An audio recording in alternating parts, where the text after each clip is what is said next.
Maroc muscle son arsenal, l'Espagne sur le qui-vive. Le Maroc va de l'avant dans le renforcement de son arsenal militaire.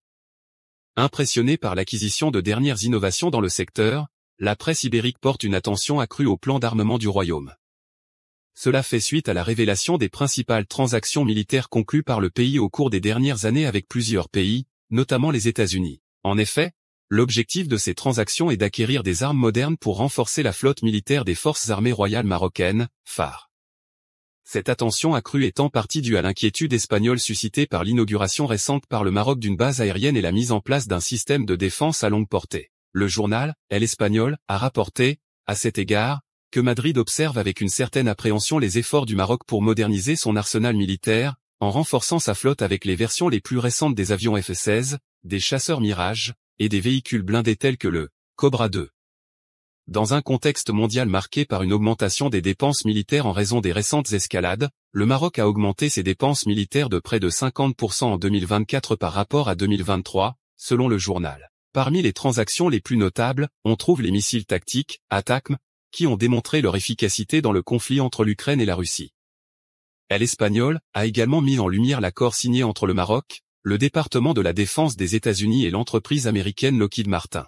Cet accord, annoncé en avril 2023 et signé par le Pentagone le 2 juillet, comprend 18 lanceurs, HIMARS, et 40 missiles, ATACMS M57, ayant une portée de 300 km. En outre, la même source a mentionné l'acquisition par les phares de 36 projectiles MLRS guidés et 36 têtes de remplacement, précisant que le Maroc ne dispose actuellement pas des plateformes de lancement, HIMARS, nécessaires pour utiliser ces missiles. La date de livraison et de mise en service de ces équipements reste inconnue.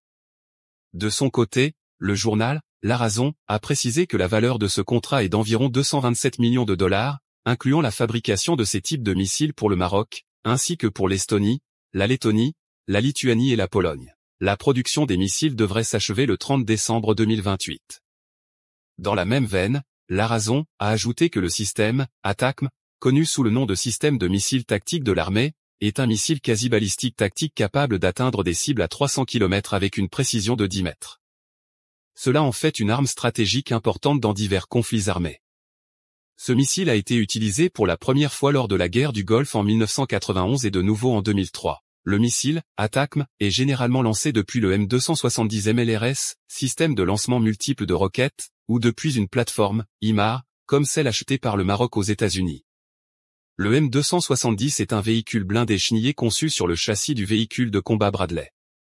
La Razón a noté que l'importance de ces systèmes a été prouvée sur le champ de bataille au fil des ans, indiquant la puissance que la flotte militaire marocaine pourrait acquérir grâce à leur précision et portée. Ces systèmes permettent d'attaquer efficacement des cibles stratégiques tout en réduisant les dommages collatéraux.